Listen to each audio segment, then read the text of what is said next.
So, in this session we will actually look at polynomial time algorithm for network flows. Right? This is due to Edmonds and Karp.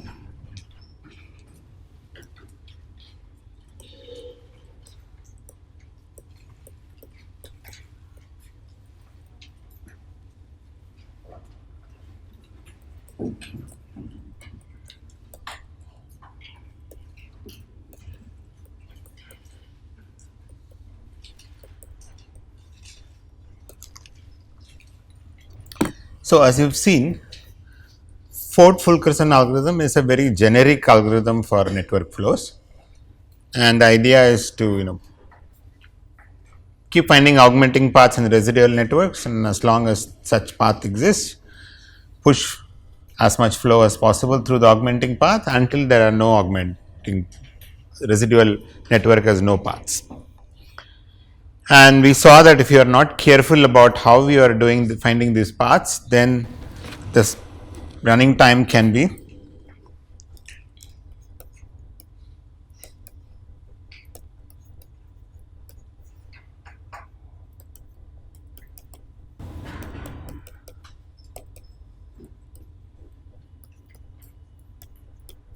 essentially order m times f star, where f star is the max flow.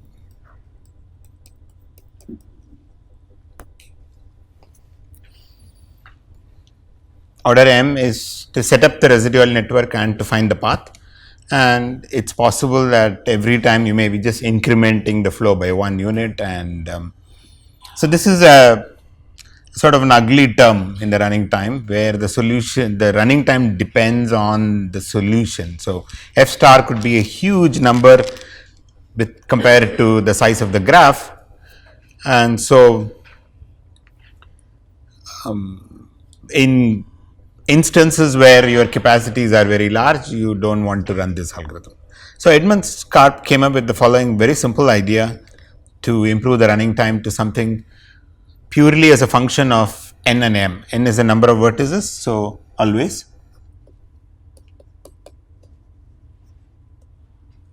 and m is the number of edges.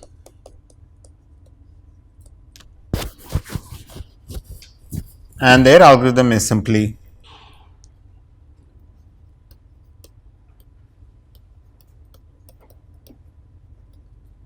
always augment through shortest path.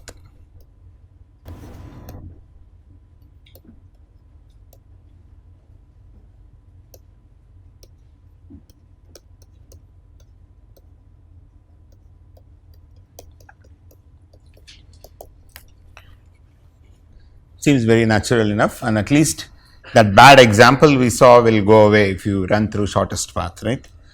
That bad example of that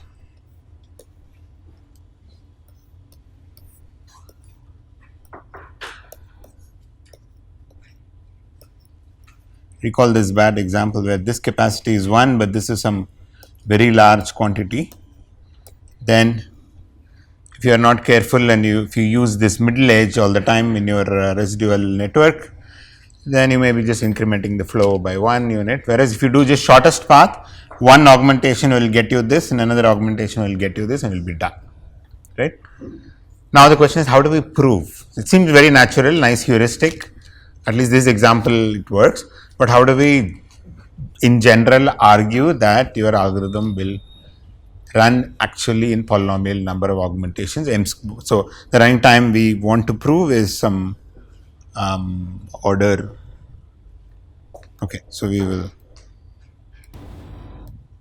and the claim is maximum you will do order mn augmentations.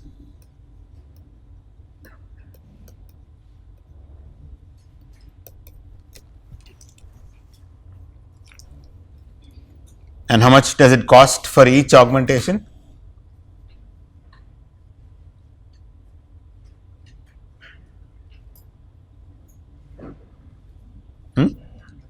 M. Why? Right. So what does it mean by, what do you have to do for each augmentation? Once you have augmented it, the algorithm is the same as generic Ford-Fulkerson. Only thing you are doing is shortest path. So you augment and then go to construct your residual network. How does you construct a residual network? For every edge, if the edge is not saturated, you are going to add a forward edge with the residual capacity, and if it is saturated, you are going to, or if the flow is positive, then you are going to add a residual backward edge with that flow as the capacity, right? If the flow is non-zero, you will add a backward edge, and if the flow is full, then you don't add the forward edge, but if the flow is not full, you will add an edge in the forward direction with the residual capacity, right? This is exactly the residual network. So, you have to look at every edge and do this to construct the residual network, and then what do you have to do in the residual network? You are going to find the shortest ST path. How do you find the shortest ST path? In general, in a undirected, unweighted graph, BFS, right? Good, right? At the end of third day, fourth day, at least you should be able to say this. So, if you have an undirected, unweighted graph and you want to find the shortest path from a vertex, you just grow a BFS starting from that vertex. BFS has the property that the distances it finds are shortest distances, right? But if it is a weighted graph, what do you do? If the edges have weights, Dijkstra's algorithm you use, right? Because it's not, the shortest is not the length, but also adds a weight, so you need to do Dijkstra. So anyway, so if you just do BFS, in our case, we are only talking about, when we say shortest, it's only in terms of the length. Ignore the capacities, weights for the moment. You just find the shortest ST path. Once you find shortest ST path, whatever augmentation possible, augment it. That's the algorithm. So each augmentation costs you M, and we will prove that it will be Mn augmentations. So total runtime is order M square N. Okay, at least this ugly part about the flow value, output value goes away. It's just a pure function of N and M, some simple polynomial function on N and M. So the rest of the lecture is trying to show this claim that if you augment through shortest paths, then the number of augmentations you will do is only order Mn, and we will prove two lemmas and then the rest will follow. After every augmentation,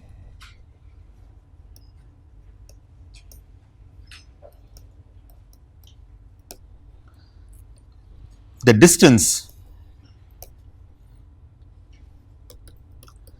it is the shortest path distance d, I am going to use this notation dsv in the residual network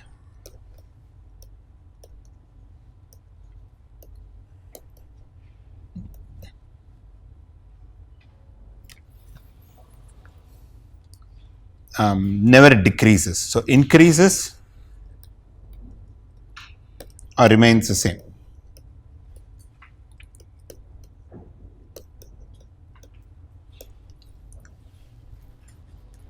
Okay, what do I mean by this, right? So, you have some flow and then you construct your residual network, right? So, I start from S and here is a vertex V and I look at its distance from S to V in the residual network. Let us say that distance is some 5, okay, and then you augment again through the shortest path and you get another F prime, and in F prime if you look at the length of the path from S to V, there may not even be a path, but the length of the path will never decrease. This path will either be 5 or more, that is the claim for every vertex, okay, for every V in V minus S. Okay, so this is the first observation. More or less this will help us to complete what we want to show, but this is very important. All we are saying is that the shortest path distance never decreases. And then we will show,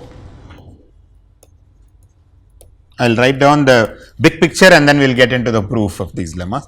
Lemma 2 will say that every edge, okay, before that let us define a notion of a critical edge.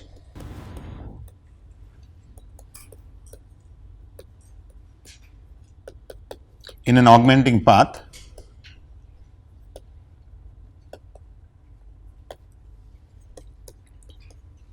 so an edge UV is critical in an augmenting path if UV is saturated, right, after the augmentation.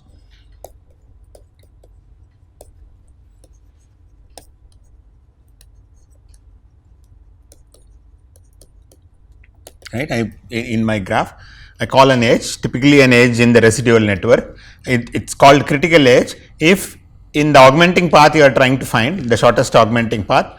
This edge, after augmentation, this edge is no longer in the residual network, right? You have saturated the flow.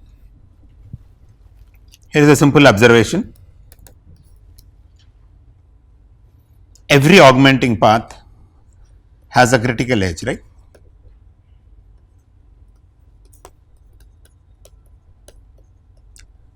At least one.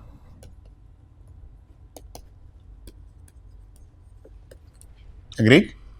Why? That's the way we augment it, right? I find a path. How much do I push it? The min in that path, that guy will be saturated, right? Because I am going to push whatever min residual capacity in that path possible. So that's all I can push anyway through that path. Once I do that, that edge which has the min residual thing will get saturated. So that was a critical edge. There may be several such edges. Many edges may get saturated. So a path may have many critical edges, but at least there is one. Okay. Now the lemma 2 we will show.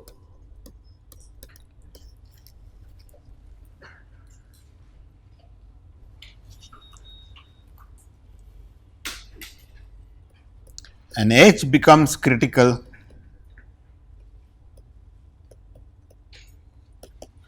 at most n by 2 times.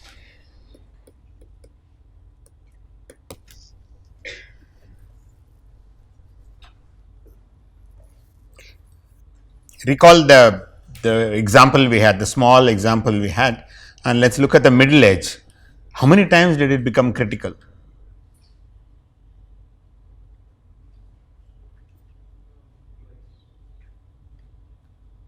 Every time, not twice, in every augmentation, right? You see, if I find this path, then that guy is the critical edge, so I will send as much as I can send. Then if I find this path, this edge will become critical again. So that edge is becomes critical f star times, and that was the problem which was giving me bad running time. But what we will argue is that any edge, so you may saturate it, you will send full flow, then you may decide to take it back and then send it again, but you won't do it many times. In particular, what we will argue is that an edge can become saturated, an edge can become critical at most n by 2 times. Okay, and I want to now argue that this is the end of the story. Is it clear? So if this is what is true, how many augmentations are possible totally? See, in each augmentation, at least one edge gets critical, right? Now I am saying that if you look at all edges in the graph, any particular edge can become critical at most n times. So how many different augmenting paths are possible?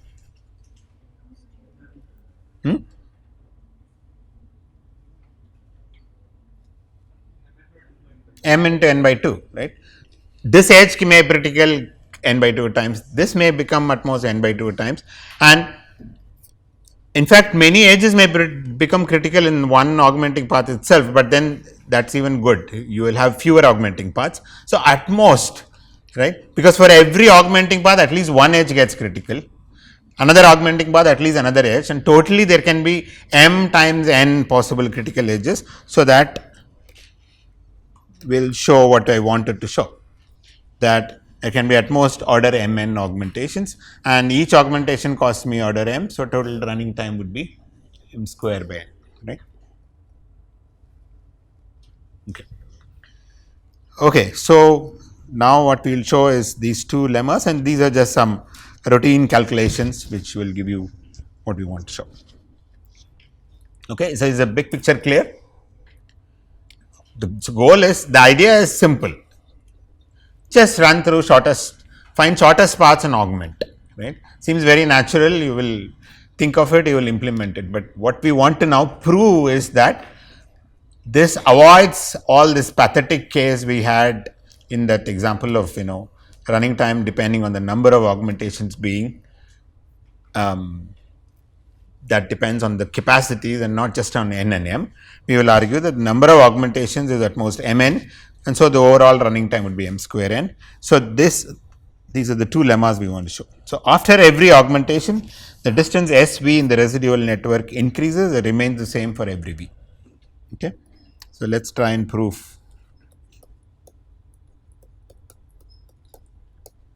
And we'll prove it by contradiction. Okay, so suppose not, right? So what do we want to show is that, so here is your flow F, and here is my residual network, and later on another flow F prime after some augmentation in G F prime. Suppose in G F prime, that's residual network, the distance from S to V actually decreases, suppose. I want to arrive at a contradiction. This is what I claim that does not happen for some V, right?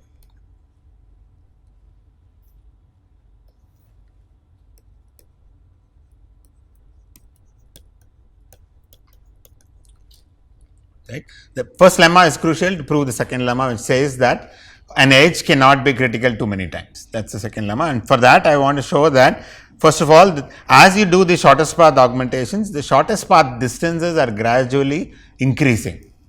Okay, they never decrease.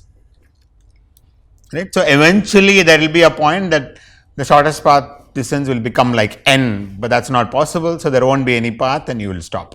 Okay, that's a kind of an argument. So suppose not, that there is some V in G F prime. So let's say this is my shortest path here in G F prime from S to V, and its distance actually has decreased from what it was in F. Okay, so this is my path, and let me also make one more assumption about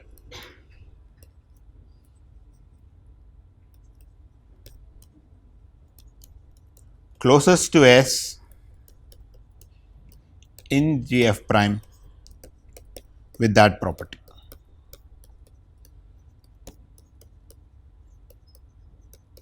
Sometimes this kind of thing is very useful for the proof that. So we are going to assume that is not the case. There is some vertex which violates my claim. There may be several vertices that violate my claim. Among all the vertices that violate the claim, I pick the one which is the closest to S, which has the problem, right? This is the problem. df prime SV is less than df SV. So what does that mean, closest? That means for U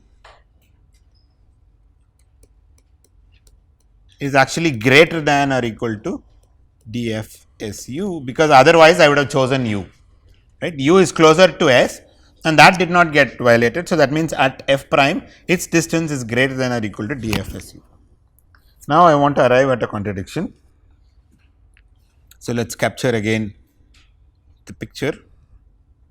So I have F, GF, and F prime and GF prime, and in GF prime I have, and what do I know? What are the things I want to remember is that df. So this is a notation which I did not really explain, but hopefully it's clear. It is the length of the shortest path in GF from S to V is strictly more than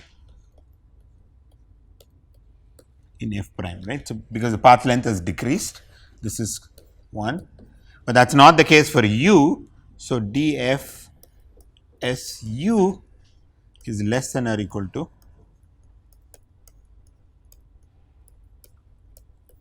Okay, now I want to get some contradiction. So let's look at the edge UV, right? So this is the shortest path in F prime. Let's see whether UV is in GF or not. So we'll have some two cases. Suppose UV is an edge in the residual network on GF.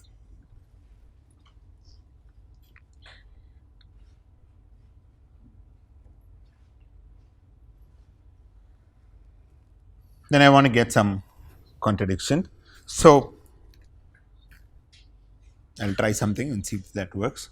So, in F, the length of the path from S to V then is less than or equal to, right. So, in F, suppose the edge UV was there, then the shortest way to reach from S to V may or may not through U, but if you look at the shortest path from S to U and you add 1, that is one way, but maybe it is even better. So, distance from S to V in F is less than or equal to distance from S to U in plus 1. Okay. Now, I want to just use some, sorry, because I am looking for a shortest path to V in F. So, one way to obtain the shortest path is to go from S to U, that will take me a distance of df of SU plus that edge UV, assuming UV is in the residual network. Okay. But why, you should ask why less than or equal to, all I assumed is suppose UV is in GF. So, it may or may not be. So, if the shortest path actually uses the edge UV, then it will be, the distance will be this, but it may not use UV and there may be a different way to get to V faster without U. So, it will be less than or equal to this. This is one path, so there may be something less than or equal to this. Okay. So, now I know from here that this is less than or equal to df prime SU plus 1, right, from 2.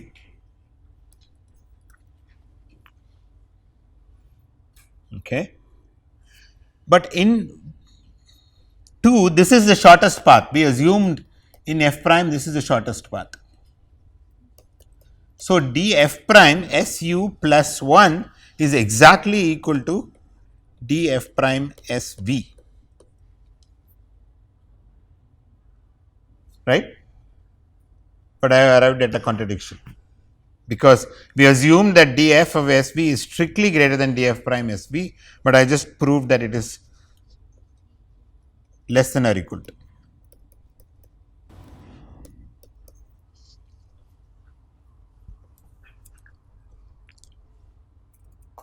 Clear? Some magic calculations happening, there is nothing much, but the important thing is to remember the shortest path keeps increasing. Okay. Oh, but this is under the assumption that UV is in GF, but maybe not. Maybe this edge UV was not in. So, okay. So, what did I prove? I proved that UV is not in GF, because I got a contradiction otherwise.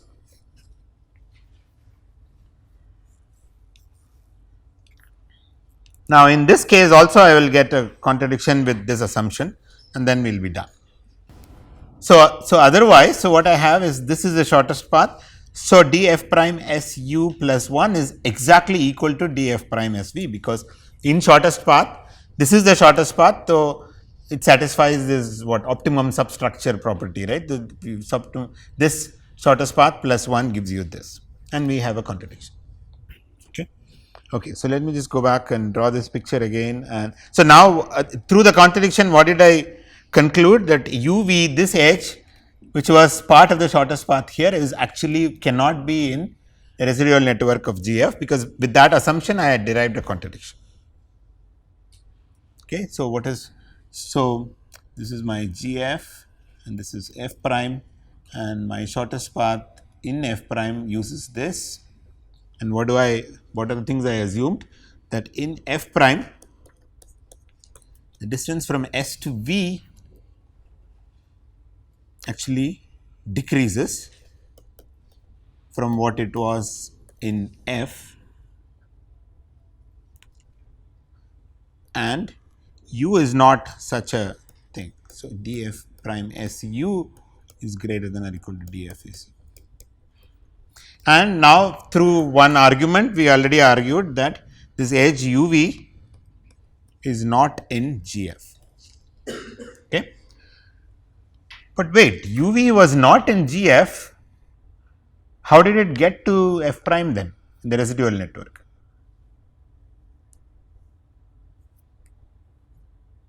So, here is an edge UV which was not in the residual when we did the flow F, but somehow in F prime it got here. How is that possible? Very good. So, the edge UV was saturated and that is why it was not in GF, but in the augmentation you did, you pulled back something, right? You sent something through VU and so now it became into the residual network. So, that means in this path VU was in GF, okay, as UV is in GF prime, VU is not only in GF, is part of an augmenting path to get F prime. It's part of the shortest augmenting path. Why? Because we always augment through shortest paths anyway, right? So, VU is part of the shortest path. So, in GF, DFSU happens to be equal to DF of SV plus 1, as VU is part of the shortest path.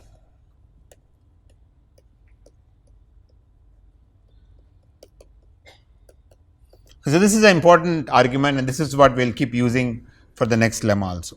Now, I claim that I have some contradiction here and I should be able to get the contradiction, be done with it. So, what is the contradiction? Okay, so let me try. So, df prime or SU is equal to df prime SV minus 1, because this is shortest path. So, shortest path from here to here, this distance is this minus 1.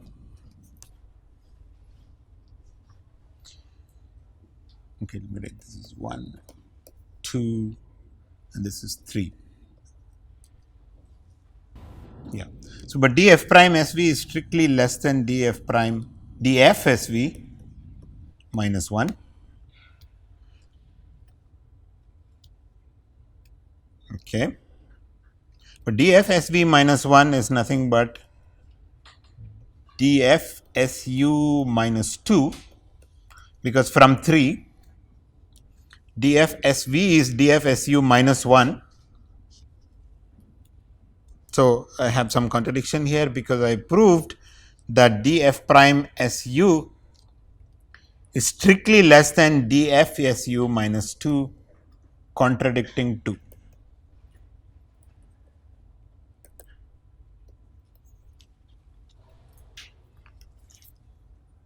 I mean, I'd like to write it line by line, but this window is small for me.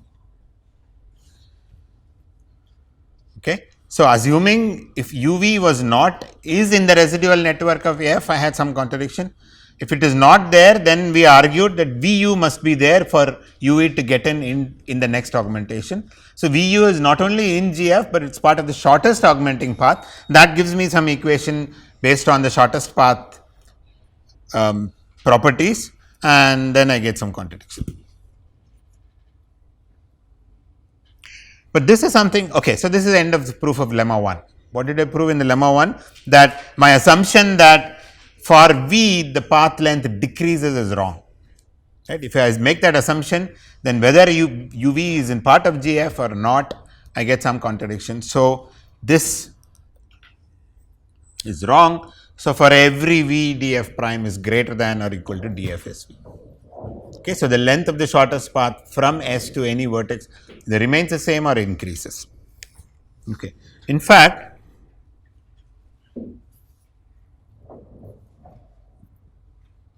this is a very useful thing which simply says that if VU was part of an edge augmenting path or in GF before, then the length of the path from S to U actually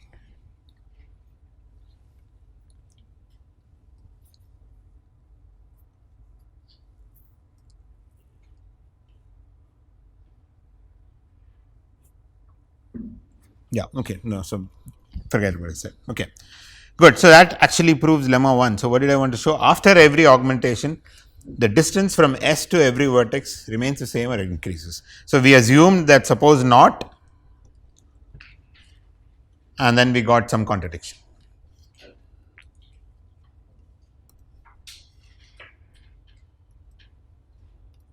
Okay, good. So, now let us get to, now I want to prove this next one, right.